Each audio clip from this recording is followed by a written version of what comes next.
From the Library of Congress in Washington, D.C.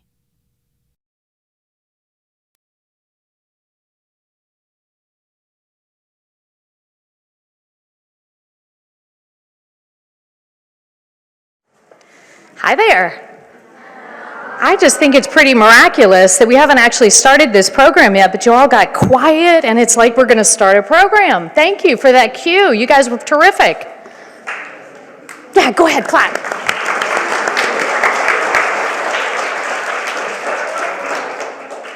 All right. So welcome. My name is Leanne Potter. I direct educational outreach here at the Library of Congress, and it is my absolute pleasure to welcome you to this very special event. And I really do need to make a very special shout out to our students. It's cold out there. Thank you for braving the cold. I know that you know that today you're here at the Library of Congress, but did you know that here on Capitol Hill there are actually 3 buildings that make up the Library of Congress? Did you know that? No. So there's a building behind us, and it's named for John Adams. And we have a building next to us, and it's named for James Madison. And the building that you're in right now is named for Thomas Jefferson.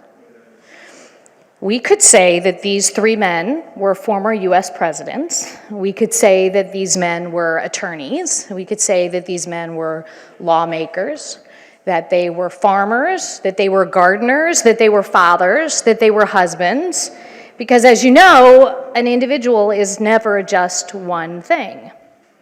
And I happen to know that you guys go to a school that's also named for somebody. Who is that? Duh. Yeah, you guys go to a school named for Harriet Tubman. And Harriet Tubman is exactly who our program is all about today. It is my hope that by the end of our program, that what you know about Harriet Tubman is a little bit greater than what you currently know about Harriet Tubman. And so at the end of our program, I'm going to see how much you've been paying attention and what you know about her. But let me talk to you a little bit about the run of our show today. In addition to me, you're going to be hearing from 4 additional speakers. And at the end of our program, you'll be able to ask questions of our speakers. With us today, we have a senator, we have an author, we have an illustrator, and we have a descendant of Harriet Tubman. And all 4 of them are going to visit with you. It is my pleasure to introduce you to our very first speaker. I am introducing you to Senator Chris Van Hollen. He happens to be one of my senators.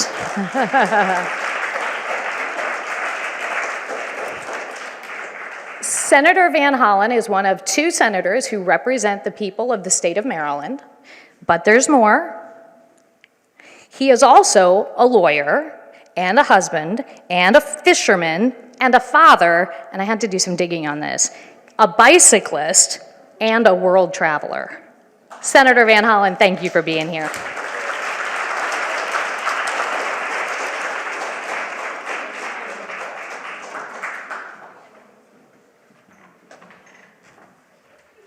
Well, thank you, Leanne, and thank you for that research. And I really want to thank you most of all for the work you do here at the Library of Congress as part of the educational program, and especially the Young Readers program. And it's great to see all of you come to the Library of Congress. And this is one of our great national treasures, this library. And I'm really pleased that you're putting on programs like this for our students. And welcome to all the students from Harriet Tubman Elementary School. So I represent the state of Maryland in the United States Senate, and my Senate office is not far from here. And when you go into my office, we have a wall that has photographs and portraits of people from Maryland who have changed America for the better and changed the world for the better. And when you go into our office, you will see a portrait there of Frederick Douglass. And the reason I mention Frederick Douglass is because, like Harriet Tubman, he was a great abolitionist, fought to end slavery. He was also from Maryland, and he was born 200 years ago this coming Valentine's Day. So we're going to be celebrating the 200th birthday of Frederick Douglass, and the Library of Congress has an exhibit devoted to the work that Frederick Douglass did. So also on the wall of my office with the great Marylanders who changed history is a photograph of Harriet Tubman. And it's a picture of Harriet Tubman when she was more elderly. And you may have heard that the Library of Congress, together with the African American Museum on History and Culture, recently came upon a new portrait of Harriet Tubman when she's younger. And I'm looking forward to having both portraits of Harriet Tubman on our wall as you come into our Maryland office. And I'm really pleased to be here with two individuals who have written a wonderful book about Harriet Tubman. You'll be hearing from them in a bit, but to Lesa Cline-Ransome, the author, and her husband, the illustrator, a great husband-wife team, Lesa Cline and James Ransom, who've written the book you're going to be talking about today, and we're very fortunate to have them with us. And to Ms. Tina Wyatt, great to have a descendant of Harriet Tubman with us today, and I can see we're keeping the spirit alive. And the reason it's so important to gather and talk about Harriet Tubman is because she did change the world for the better, and we should learn that history, and we should also learn from her bravery and courage as we address some of the challenges we face today. If you haven't been to Maryland's Eastern Shore in Dorchester County, you'll find the birthplace of Harriet Tubman. She was born into slavery, and when she was very young, she wasn't allowed to learn to read and write. But she knew she should be free. She knew that all people should be free. And she believed in God and said that the North Star that we can see on clear nights, the North Star was the sign to take her to freedom. And so she escaped and won her own freedom, but she realized she had an obligation to help others too, right? And so she then returned often as part of the Underground Railroad, and she's known as one of the great conductors of the Underground Railroad, where she brought more than 70 others who had been held in slavery to freedom. She was also a nurse. She was also a spy. And it's really important that we celebrate her many, many achievements. And that's what this book does. And I do want to say to all of you who've not been out to Maryland's Eastern Shore, we invite you to do that. There's a National Historic Park dedicated to Harriet Tubman and many other memorials to her work in Dorchester County and around Maryland, including the scenic the Underground Railroad route that you can take in Maryland. So thank you all so much for doing this, and it is wonderful to have this team who wrote the book, and you're going to hear from, again, the descendant of Harriet Tubman. But I'm grateful to have the chance to be here just to say thank you to the Library of Congress. Thank all of you as we keep alive the work of Harriet Tubman and recognize that her bravery and courage helped change the world, and you can all help change the world for the better going forward. So thank you all very much. And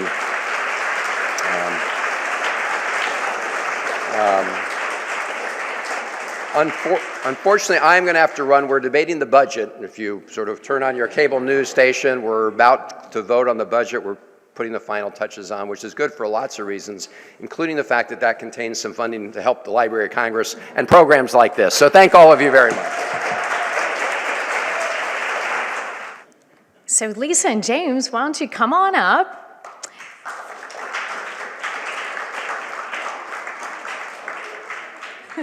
Good afternoon. It is a pleasure to be here.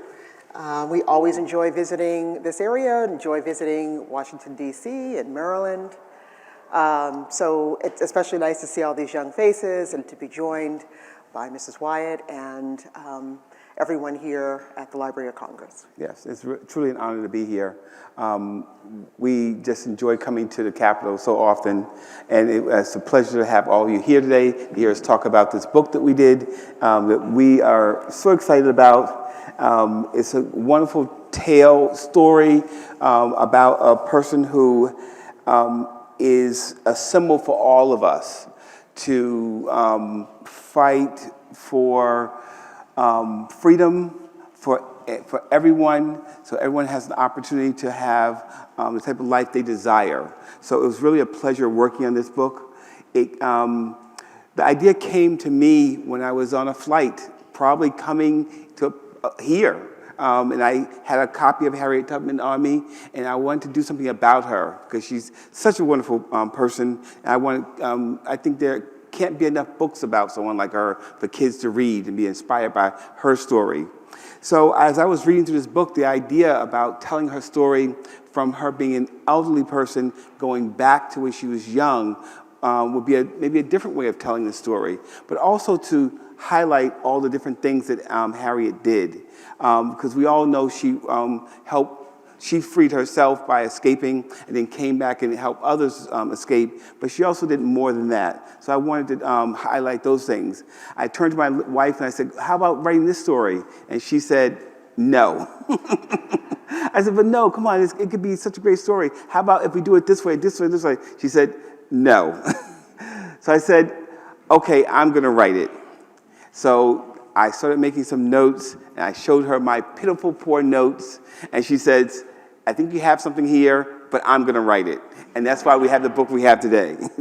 So although James and I have been working together for many years, and we've been married for many more, one of the things that's most interesting to people is how we collaborate. And so generally we collaborate by brainstorming and James throwing out tons and tons of ideas, and generally I tell him that those ideas are not that great.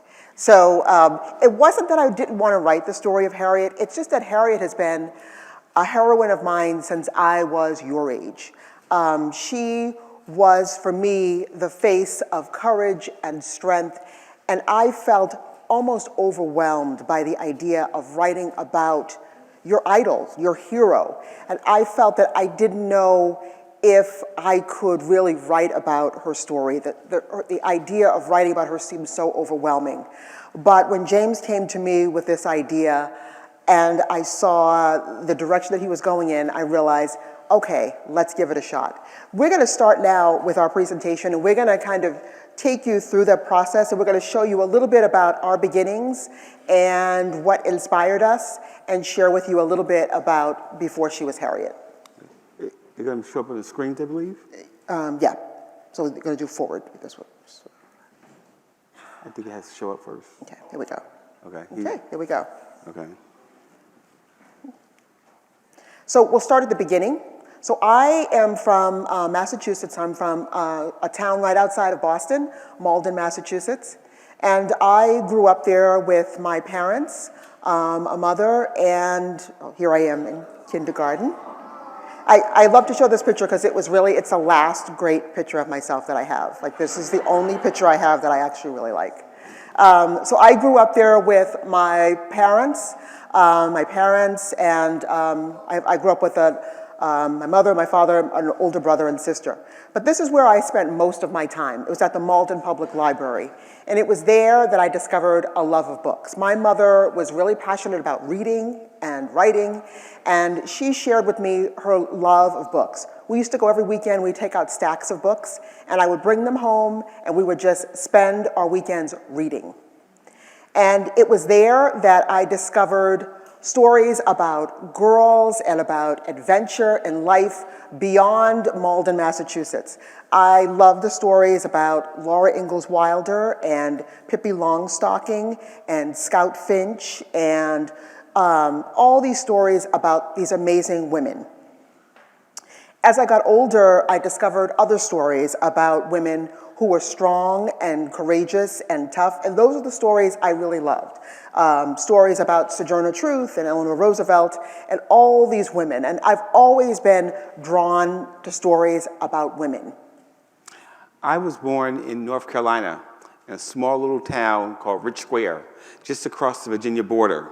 In this little small town with 2 traffic lights, I discovered my passion for drawing and making images. This is me as a kid. Thank you. So cute, so cute. Also from this very small town, we have a writer named Sheila Moses, who has written books for older kids. And we're so proud to have a writer and an illustrator from this small town. One day, Sheila and I are going to do a book together. The story, Legend of Buddy Bush, is a story that I heard growing up as a child, and it's one of her most popular books. So it was in that, right in front of that car is parked in front of the building I was born in. And growing up in this small town, there were not a lot of opportunities for someone like myself who liked art since the 3rd grade and wanted to be an artist. There was no art taught in the schools I attended. There were no museums to go into to see art. And there were no artists to bring me to his or her studio. So my first art teachers came from that pharmacy next door to where I was born. And they were comic books.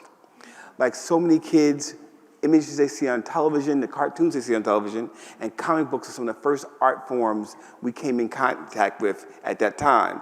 So I would copy these images and make up stories of my friends and I doing different things. My own little comic books I would make as a kid. I also discovered Mad magazine, and this was also a great inspiration. Then I moved to New Jersey. I moved to a suburb of New York City, and this is me as a high school student. I went to Bergenfield High School, and it was just my luck that this school had an amazing art program. I had some place where I could actually talk to teachers and take classes on art for the first time after my freshman year in high school. So James and I do lots and lots of books. We do a lot of picture book biographies.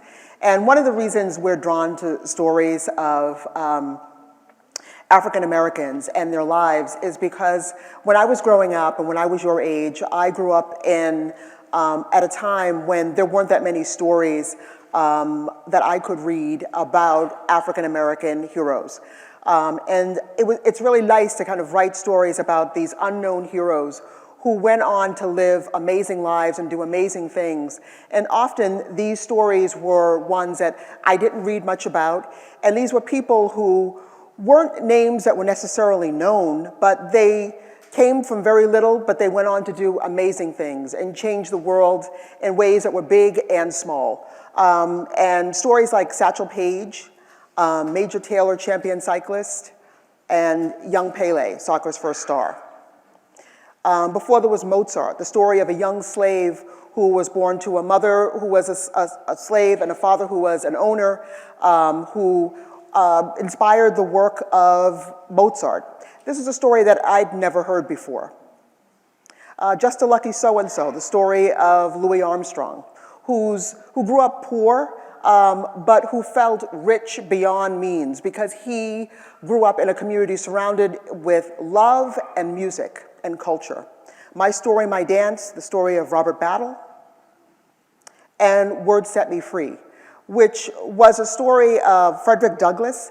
And this is a story that really inspired me because as a person who's always loved reading and education, I really was motivated by a story that was inspired by a slave who wasn't allowed to learn to read. It was illegal for slaves to learn to read, but Frederick Douglass equated reading and education with freedom. Though he was an enslaved person, he wanted the freedom of an education. And he sought that education out, and the words that he discovered, he felt allowed him a certain level of freedom.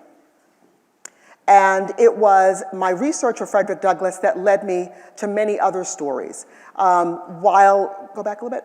While I was researching the story of Frederick Douglass, I discovered that after he escaped slavery, he found work in New Bedford at a whaling shipyard, and I also discovered the stories about a whaling ship captain, first African-American whaling ship captain. And I started thinking about perhaps writing a story about the whaling industry and about how we once used to hunt whales, but now we go whale watching. And I thought, imagine writing a story about whale watching versus whaling, and I thought about bringing those two stories together. And that's what I did in the book Whale Trails, where I write the story about a young girl and her father who own a whale watching boat. And I also, in that book, talk about how 200 years ago or 300 years ago, many escaped slaves worked on whaling boats. And that book was Whale Trails, Before and Now.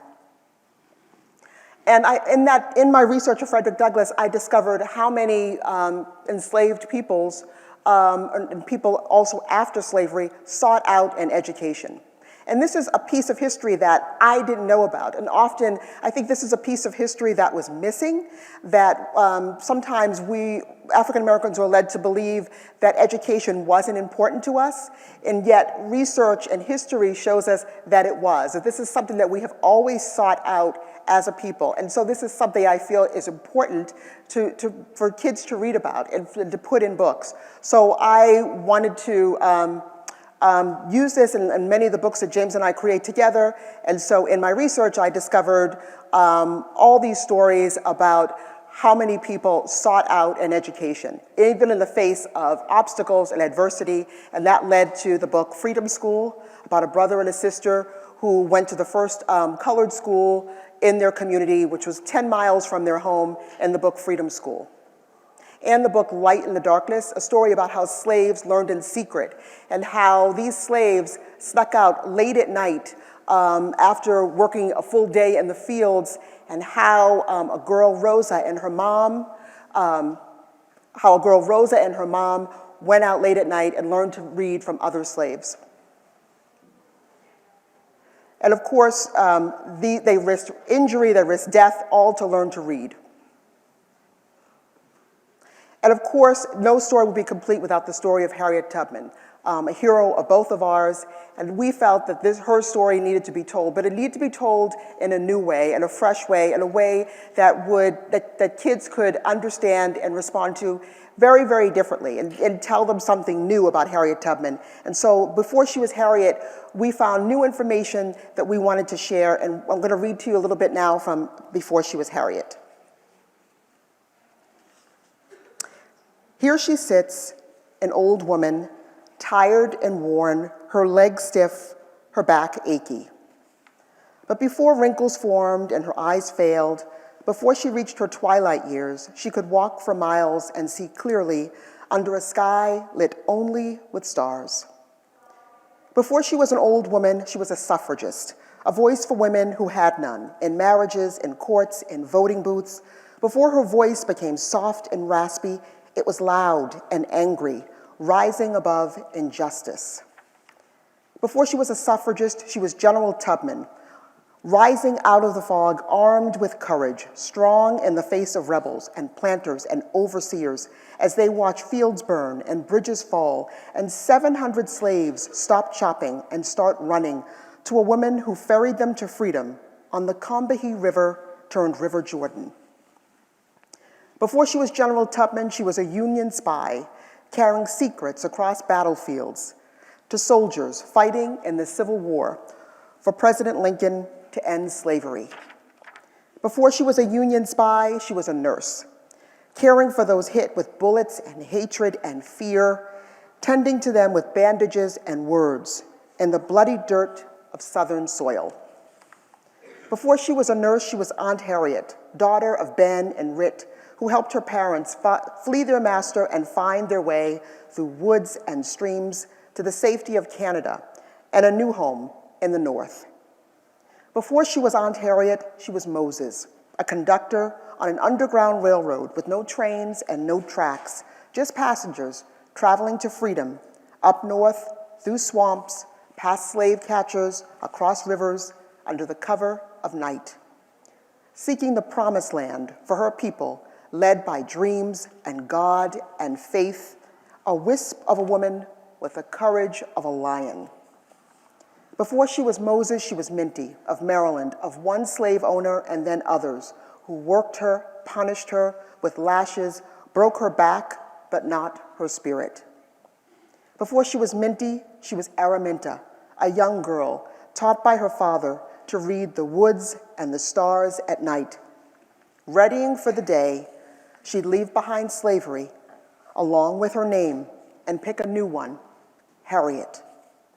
And remember her days as a suffragist, as a general, as a spy, as a nurse, as Aunt Harriet, as Moses, as a conductor, as Minty, as Araminta, who dreamed of living long enough to one day be old, stiff and achy, tired and worn and wrinkled and free.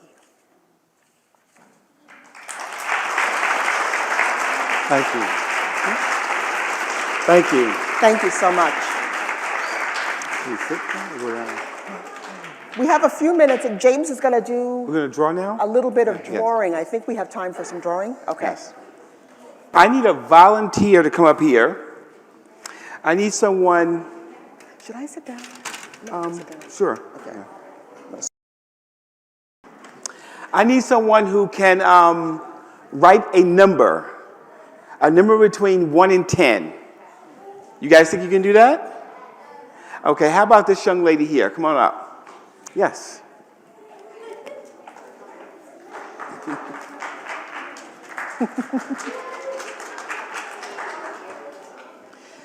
You see these two dots?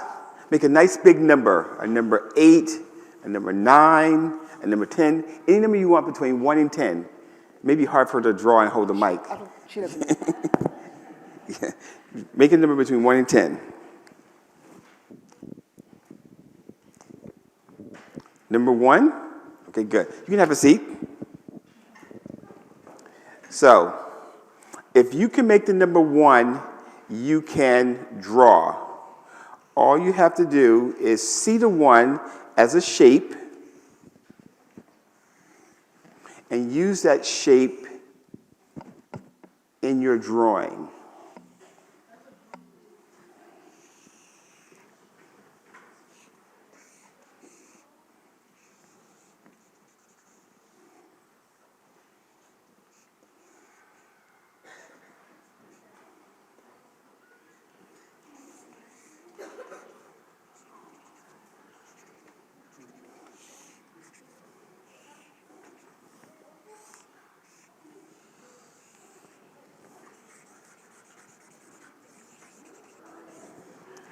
You get a skier.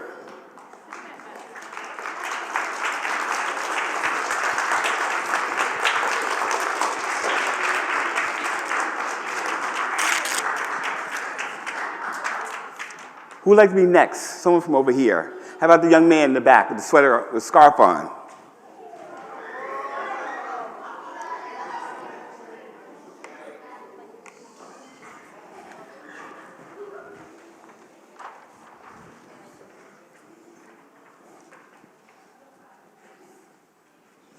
Any number you want. Good job. Number 5. Thank you.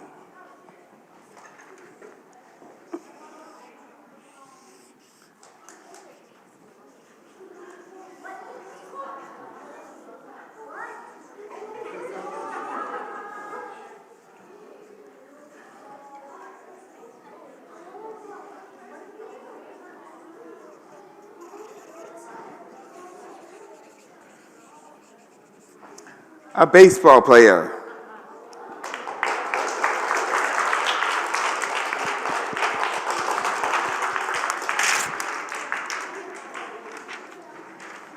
Come on up.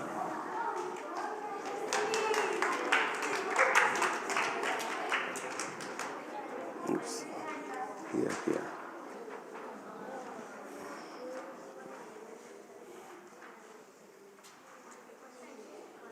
Good job. Number 8.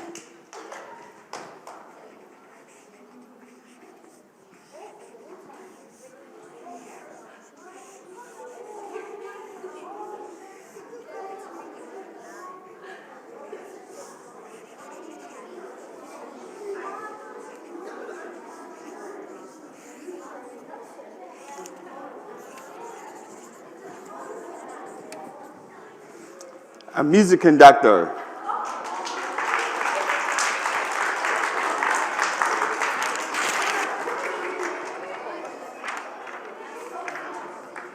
Going up with a sweater on.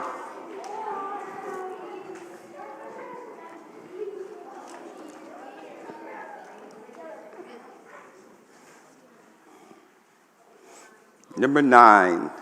Good job. This happens to be one of my favorite numbers to draw with, the number 9. Ready?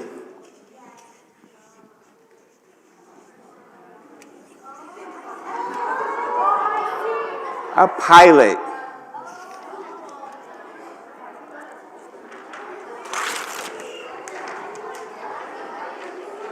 Over here? Can't see? You have to, they can't see, you have to hold them up so they can see it, because where we're angled. Who over here would like to come up? Oh, okay. Come on up.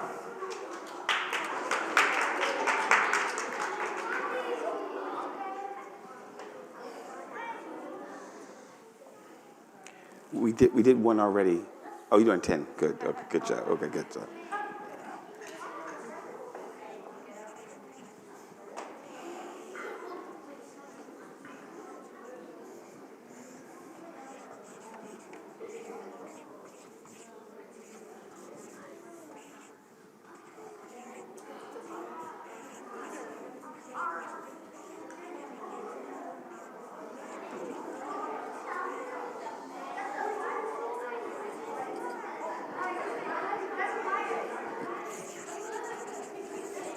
That's all we have time for?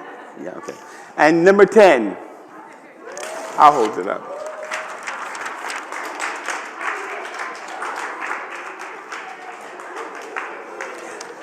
That's all we have time for, guys. I'm sorry. We have to move on to another part of our program. Thank you so much.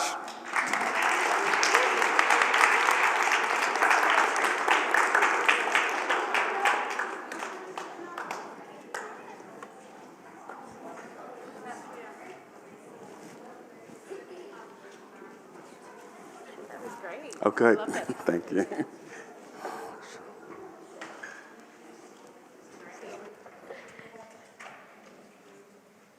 Thank you both. And our next presenter is Miss Tina Wyatt, and she's going to come on up, and I know she's got a lavalier mic on.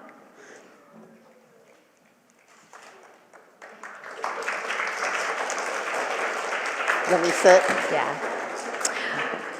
Now, I mentioned at the beginning of our program that we were going to hear from a senator and from an author and from an illustrator, and then I said a descendant. Can one of you raise your hand and tell me what a descendant is? Yeah. A person from a family. Say that one more time. Okay, yeah. So when we talk about someone being a descendant, we're talking about someone being descendant from their ancestors. And that's exactly why when I said that we were going to have a descendant of Harriet Tubman with us, that's exactly who Miss Wyatt is.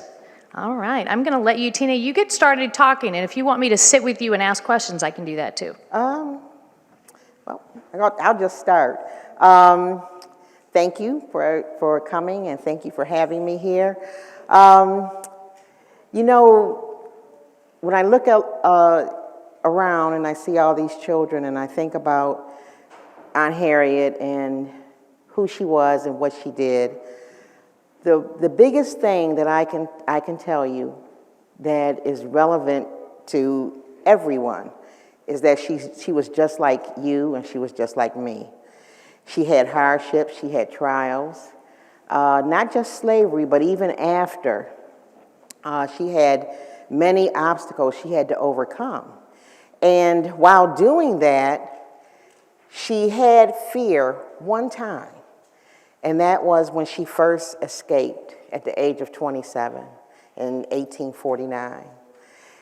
She and her brothers set out, 2 of them, to escape, and they stayed out for about 2 or 3 weeks, and then they returned mostly because of the fear of her brothers and not her as much. But as soon as they got back, she set out again. And the reason why she set out again is because when she was around 12 years old, an overseer from another plantation was after another enslaved person and wanted her to stop him. when she came into the store. And she wouldn't, but she got in the way. And he threw a 2-pound weight, iron weight, and hit her in the head. So it fractured or broke her skull, and it drove in the cloth that she had around her head into her skull. After that, she had seizures, or sleeping sickness. And that would happen anytime, anywhere. But it was during that time that God spoke to her, showed her visions. Now, we all have a purpose in life. God brings us here for a reason. It might be something that we have to do that's very small, or it might be something that's very large. But it all has to do with each other. And so when she started having those visions, she said, not me, I don't want to do this. And so he said, no, I want you, Harriet. I want you to do this. So she said, okay, and she was obedient, and she acted, and she went, and she did what he instructed her to do. So, but she never did this, never made a move without him, without the instructions and the guidance of the Spirit. So when she did all the things that she did from the time she left and came back 13 times into the land where she could be enslaved again, to get her family, to get friends. She didn't stop there. She continued on. And the reason why, and this is what I really want to impress upon on you children, is that it's about love. And she embodied that love. She embodied that selflessness and what the Word of God says, love your neighbor. And that is exactly what she did throughout her life, sometimes to her own detriment, to where people would take advantage of her. But she went on. Everywhere she went, she was home. Everywhere she went, she made a home for those who had no home. For people who had no family, she became their family. And she would take her own money, and she would see to whatever need they had. When she came here to Washington from getting orders in the to be commissioned in the military, and she was commissioned. There is documented. She was commissioned to be in the military and serve in the Civil War, as James and Leah told you about, as a scout, a spy, a nurse. But she was the first woman, black or white, to lead a military raid. And she did it on the Combahee River in South Carolina, where she brought up over 700 slaves. She freed them. And then after that, see, the job wasn't done. For her, the job was not done. Because what are they going to do after that? How will they earn a living? How will they take care of themselves? So what she did was she took her own money, $200 that she had, all that she had, and set up a wash house. She set up a kitchen. And she taught them, you have skills. You have skills and you have a passion. Use it to earn a living. She showed them how to market those things that they did, who to give it to, who to sell it to. She did all of that. So I want you to understand that she had many obstacles. You know, the term courageous, heroic, all of those adjectives are said about her. But like I said, she was just like you and me. She had to overcome many obstacles, and she did not let anything stop her. She didn't let it get her down. One time she walked out into a water that she did not know. Most of the time she knew the waterways because that's where she was raised in Maryland. She knew the waterways and the land, and she worked alongside her father, who was a timberman. He brought down the trees and things like that, and she was there with him. So she knew the land, and she talked to watermen who were free that came down through Maryland, and there she learned about what was going on in other parts of the world other than where she was. So she took all this in. Everything that she went through became a lesson and a guide for her as she went on her way. So, but as she kept doing this and going further and going further and going further, she never forgot about the needs of others. That was always first and foremost in her mind. And after the Civil War, she went back to her home. And the one reason why she had to make a decision during the Civil War, and that was to either stay or go back to take care of her parents who were in need. And that's where she fought for her pension. She did not receive her pension until many years later, and that was as a nurse. She got it for her husband first. But what did she do back on her farm in Auburn? Again, the needs of others. She set up a home for the aged, for the sick, for the indigent. It was always first and foremost on her mind. And she did this all through God showing her what to do, and she obeyed. Thank you.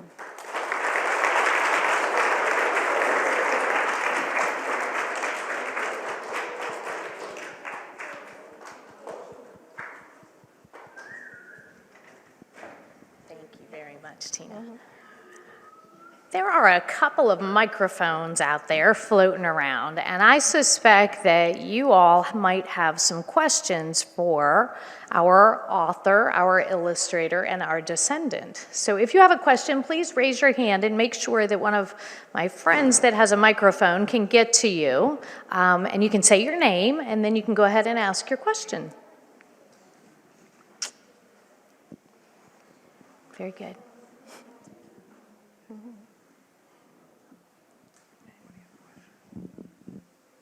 Hi, I'm Daniel Shepard.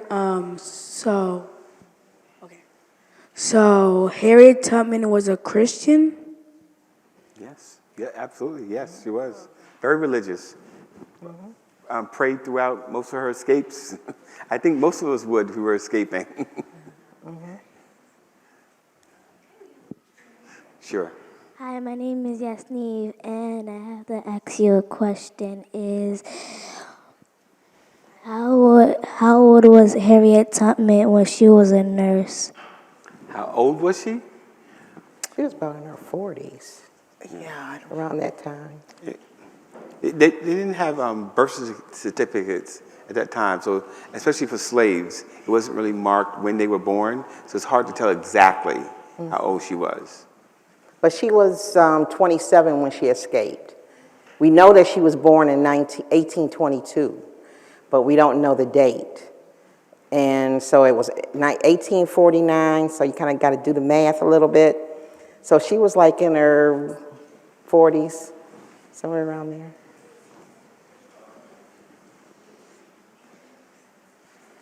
Another question.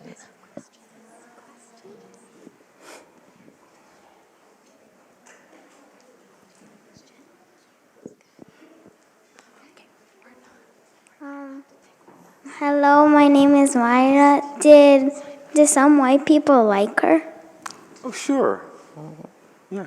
You want to see? Yes, I mean, I'm sure that some white people liked her, but I'm also sure that white people didn't like her. You know, what she was doing was essentially, what in their minds they saw her as stealing their property, but what they were doing was stealing away their own freedom. So I think that there might have been a conflict that they saw that was happening. So yeah, I'm sure that. But there were white people who were also fighting for the freedom of African Americans, and there were white soldiers who were fighting also.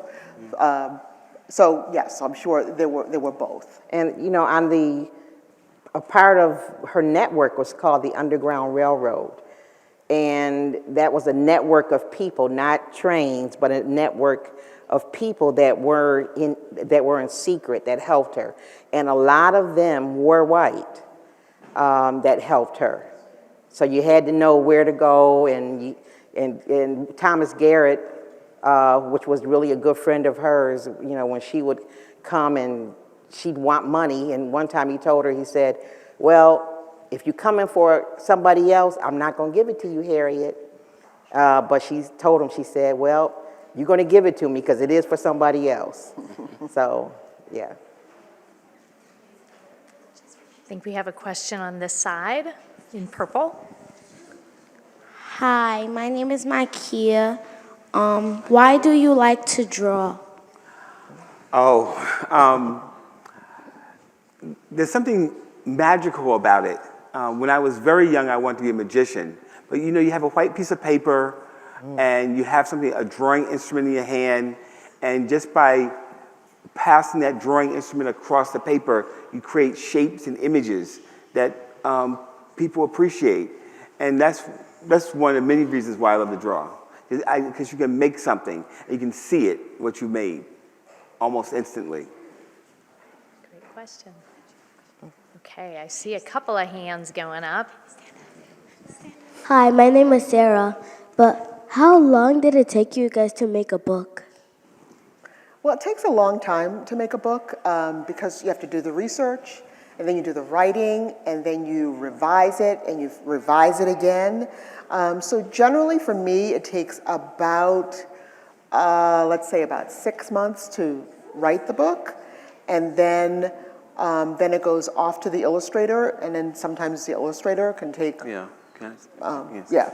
The illustrator would take it takes me about a year to illustrate a book. All right, after it comes from Lesa, it comes to me, and it takes about a year.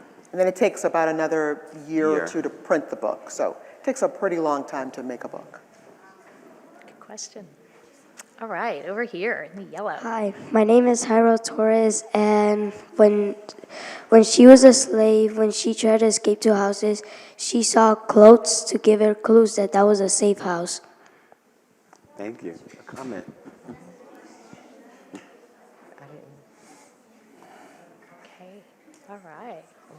Go ahead. I didn't understand. Hi, my name is Natasha, and when are you guys going to make a new book? When are we going to make a new book? We're always making new books. We have a book coming out in May about Venus and Serena Williams.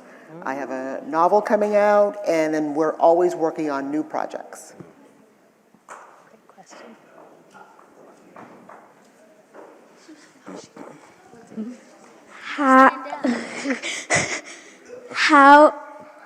No. It's all right. Yeah. We'll come back. When Harriet Tubman slept, did they hit her instantly when she fell asleep? When she did what? When she fell asleep, Uh-huh. did they hit her? Did they hit her? To wake her up again. Wake her up? No, you know, after everyone knew what happened to her, so the people around her would always just say, well, you know, there she is, she's going off again. So they would wait until she woke up. Okay. Yeah. Hello, my name is Brian. My question is, how did the illustrator become a good drawer? Lots of years of practicing, which is a lot of fun because I love drawing. So as a kid, I drew a lot. High school, then went to college. I studied art in college, illustration, And after I graduated, I continued to take classes. I go to museums, and I look at art, and I continue to practice and draw. If you like drawing, it's a fun job because you're basically doing what you love all the time. Good answer. All right, Matt, I think nope, maybe not. Yes. No, sit down.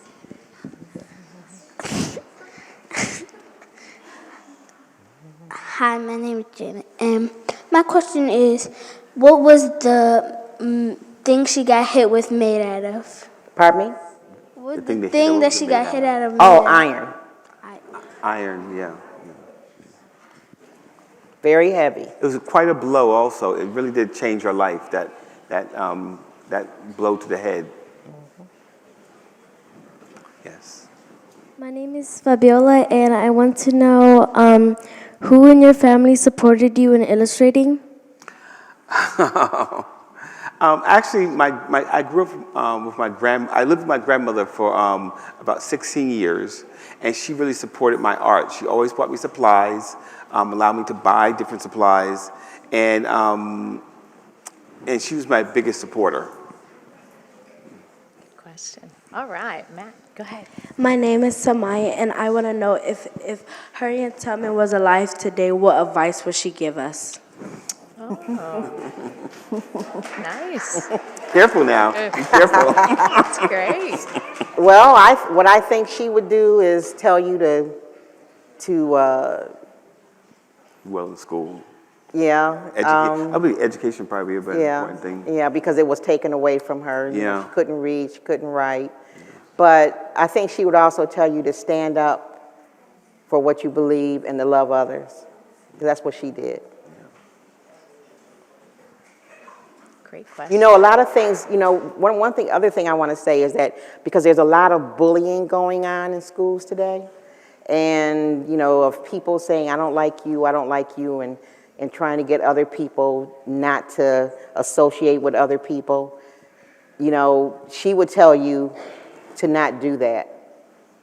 To, you know, to find something, because there's always something in everyone that you can find, you know, that you can like.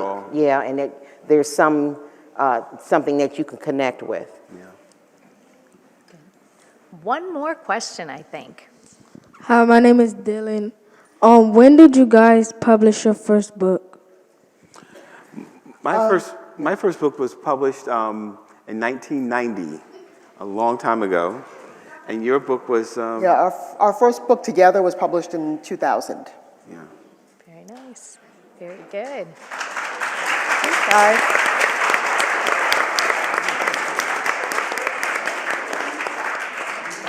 So I want to thank you all for your questions. I also want to thank you for your listening, because that was really good. It's hard to sit still for this long and be as attentive as you all have been. So thank you for that. I want to show you actually two little pictures up on these screens here. When Senator Van Hollen was talking with you, he mentioned that the Library of Congress and the National Museum of African American History and Culture had recently worked together to acquire a new scrapbook that includes a previously before not seen image of Harriet Tubman. And you guys are each going to get a copy of that photograph today, but you're also going to get a copy of a photograph that we've seen before. How many of you have seen this photograph of Harriet Tubman before? Yeah, it's kind of a famous photograph, and it really reflects Harriet Tubman at the later part of her life. And the new photograph of Harriet Tubman is this one. And you can see that it's significantly years prior to the one we just saw. This is the new image that we believe was taken in 1868 of her. So we have a sense of what she might have looked like when she was in her late 40s. Remember at the beginning of this talk when I mentioned how we could describe people like Thomas Jefferson and James Madison and John Adams in all those different ways? And I introduced Senator Van Hollen and I described him as many different things in addition to being a senator. In the story that the Ransomes read to us, we learned a little bit about Harriet Tubman and the various roles that she played. Can one of you raise your hand and tell me one thing that Harriet Tubman was? What was one thing that, yeah, what was she? She was Moses. Excellent. Yeah, she was a conductor on the Underground Railroad and referred to as Moses. That was awesome. What else was she? Yeah, in yellow.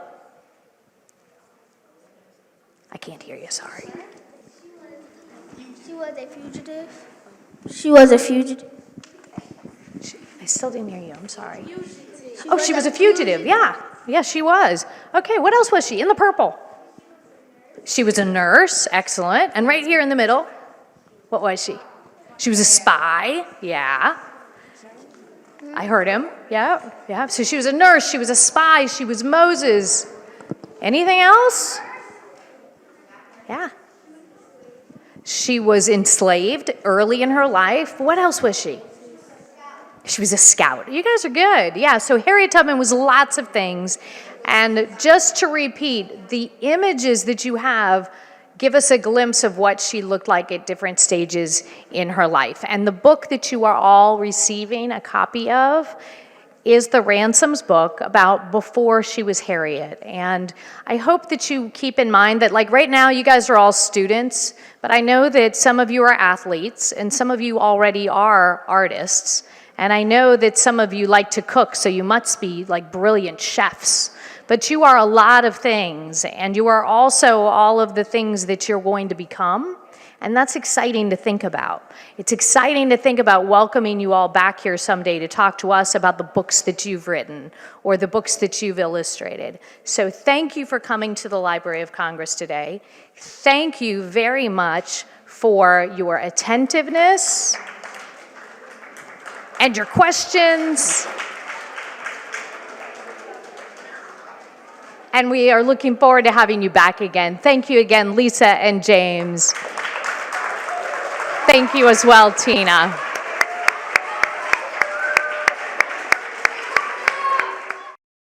This has been a presentation of the Library of Congress. Visit us at loc.gov.